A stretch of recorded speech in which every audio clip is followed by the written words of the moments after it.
Olá pessoal, tudo bem? Fábio Braga aqui na área. Vou passar para vocês um pouco das configurações da câmera, as configurações que a gente tem que fazer para a gente fazer uma captura, né? Calibrando direitinho para a gente ter um melhor controle da luz, tá? Porque fotografia é luz, né? A luz ela molda o mundo, né? Como a gente costuma dizer. Sem luz você não se orienta, você não consegue enxergar nada, né? Imagina você fechando os olhos, perde todo sentido, né?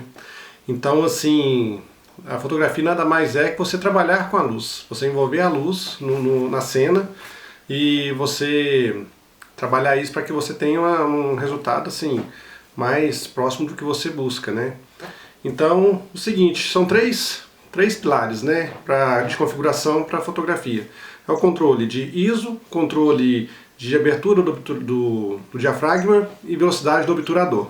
Tá?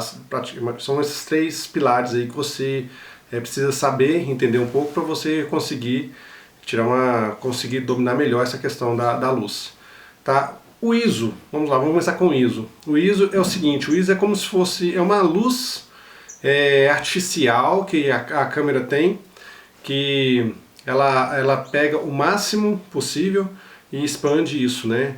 Então o ISO, quanto mais alto, mais claro fica a sua foto, a sua cena em si.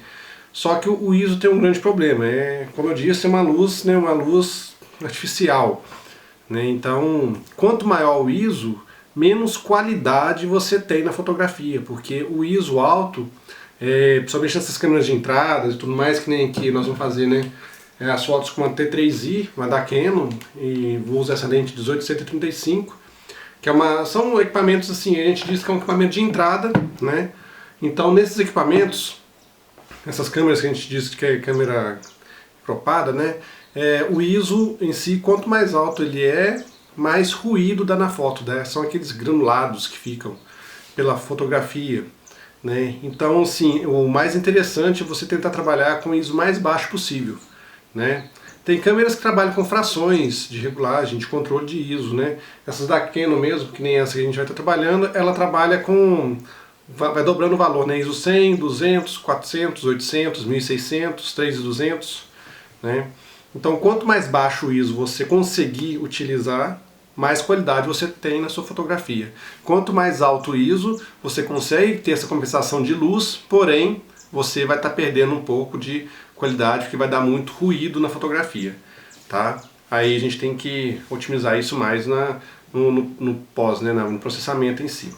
Tá? Outra questão é a abertura do diafragma. A abertura do diafragma também é aquela questão de, né, vou tentar dar um exemplo aqui, vamos ver se vocês vão conseguir observar.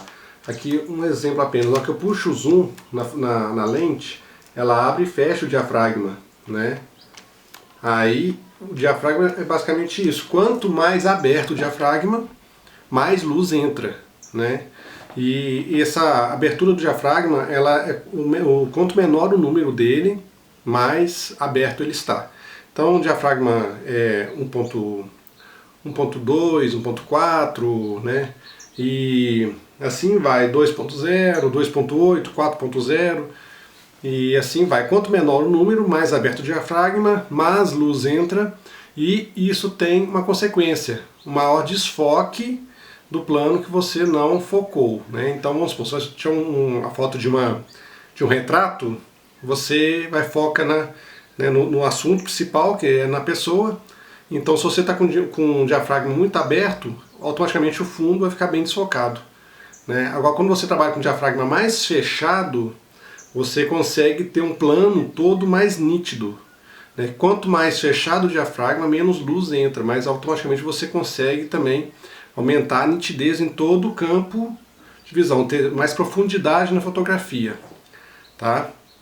Então só recapitulando, o ISO, quanto mais alto, mais ruído, menos interessante. Abertura do diafragma, quanto mais baixo, mais desfoque, mais luz. Quanto mais alto a numeração, mais fechado, menos luz, a maior nitidez, maior profundidade de campo, tá?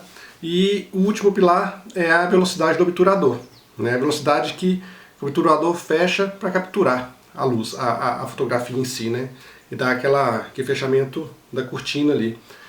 Então, essa velocidade do obturador também, quanto que é fração de segundo, né? Então, geralmente é 1 segundo, aí tem as frações, um por 60, um por 40, um por 30, um por 80. Então, quanto menor a fração, que vai ser esse número maior, né? Ele anda no contrário, né? Então, vamos supor, 1 por 250, 1 por 500. Então, quanto maior esse número, menor a fração, maior a velocidade que ele abre e fecha, né? Então, mais rápido ele congela a imagem. Então, quanto mais rápido, né, mais rápido você congela a imagem, menos borrada fica, mais nitidez. Então, tem situações que você só vai conseguir se você estiver trabalhando com uma velocidade muito lenta, vamos supor 1 por 30, 1 por 25, às vezes 1 segundo, é praticamente impossível você tirar com a câmera na mão. Você tem que estar com um tripé, um uso de tripé, porque todo aquele movimento que você fizer enquanto o diafragma está aberto, o obturador está aberto ali, captando a luz, aí tipo assim, fica tremido, fica borrado. Então, se você está com a câmera na mão, a gente sempre indica trabalhar com velocidade assim, acima de 1 por 80, se possível 1 por 100 e assim por diante. Quanto mais rápido a velocidade, mais você consegue congelar a cena, entendeu? Mas você paralisa a situação. Isso a gente usa muito, a velocidade alta assim, quando a gente tem fotografias mais dinâmicas, né? De crianças, né? Algo em movimento, vamos supor, um pássaro, se você quer congelar o pássaro na sua cena, tem que ser uma velocidade muito rápida, né? Aí você consegue até pegar o batido da asa dele, né? Agora, se você trabalhar com velocidade muito lenta, aí fica borrado, você não consegue pegar isso, aí fica aquele borrão na sua imagem. Beleza? Então esses são os pilares, as principais características de configurações da câmera para poder conseguir trabalhar bem na captura da imagem. Beleza? A próximo vídeo, a próxima aula, a gente vai estar fazendo uma volta pela cidade, a gente vai estar fazendo aquela fotografia com o olhar primeiro, captando, né? O que a gente vai fotografar, tá? É que nem eu disse na aula anterior, né? Primeiro você tira a foto com os olhos, né? Você imagina como é que vai ficar a sua fotografia, depois você parte para a configuração ali e tudo mais, e depois faz o clique para a gente trabalhar no processamento. Beleza? Até a próxima aula, aguardo vocês. Valeu, até mais!